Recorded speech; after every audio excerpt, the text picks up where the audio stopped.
Did Israel and the Jews steal the land from the Palestinians? Is there such a thing as the Jews, Israel? Is there anything? Let's go to the facts. So look at this map here. Before any concept of Palestina, which came from the Romans, it was these pieces of land. We have the kingdom of Israel. This is before people took over. We have the Arab nations, Amman, which is modern day Jordan. We have Moab, and you have Aqaba down here, and you have Edom, you have Petra, you have the very old stuff. And then you have Ashkelon, Ashdod, Phoenician states. So we're trying to figure out exactly where the Palestinians fit in here.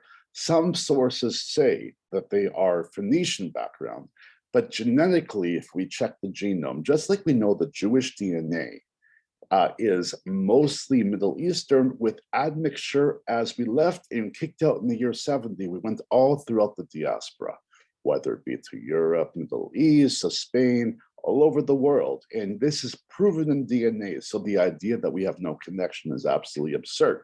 All Jewish people with Jewish ancestry, they share the same Aaronic code in their y-axis. Okay, so we have all this stuff. We have invaders, they changed the name, the Romans did this. So let's go back. So when you say that you're a Muslim, right, and you do not believe in all this, Islam is based on the Torah. So let's go to the Torah. This is the first book. It says, and the Lord said to Avram, go forth from your native land, from your father's house, to the land I will show you. I will make of you a great nation. I will bless you. I will make your name great, and you shall be a blessing. I will bless those who bless you. I will curse the ones who curse you. And all the families of the earth shall bless themselves by you. So the Islamic tradition says, okay, that was true, but we are the true religion now. So all of the wonderful promises that we have in the Torah that are specifically meant for the Jewish people are now assigned to the Arabs so they can use this blessing and say, yes, you were once blessed, but you are no longer blessed. Now it's the Muslims who are blessed. So let's go further. He said, and who's he? Blessed is the Lord God of Israel, not the Lord God of Palestine, who made a promise to my father David, king of Israel, and fulfilled it. For he said, from the time I brought my people out of the land of Egypt, I never chose a city from among all the tribes of Israel to build a house where my name might abide. Nor did I choose anyone to be the leader of my people Israel. Every bit of the Bible, whether it be the Torah, the writings, the prophets, whether it be the Talmud, any Jewish writings involve Israel. All the Christian writings are prefaced on the idea of Israel, because without Israel, what's the concept of a Messiah? The whole idea is that the people of Israel are waiting to be rescued through salvation. Christianity accepts the Torah as true.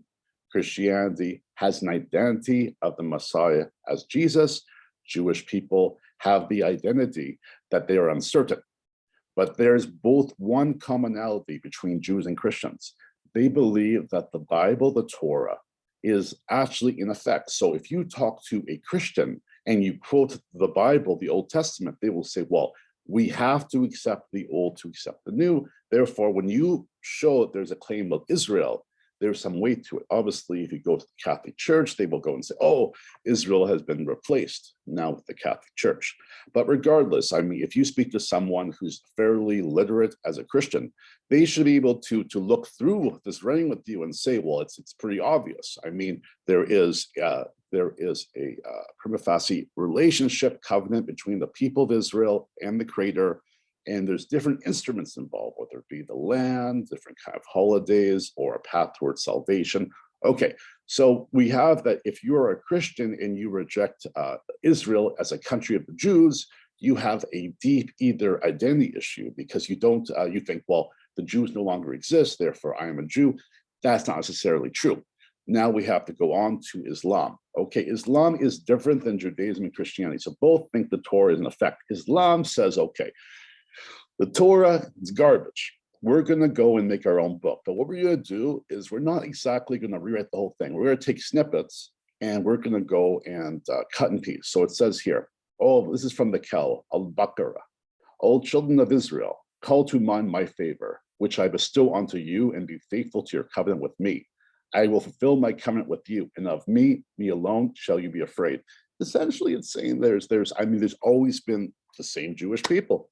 I mean, it's not like, one day, they're shape-shifting. There's always been the same Jewish community in every single community.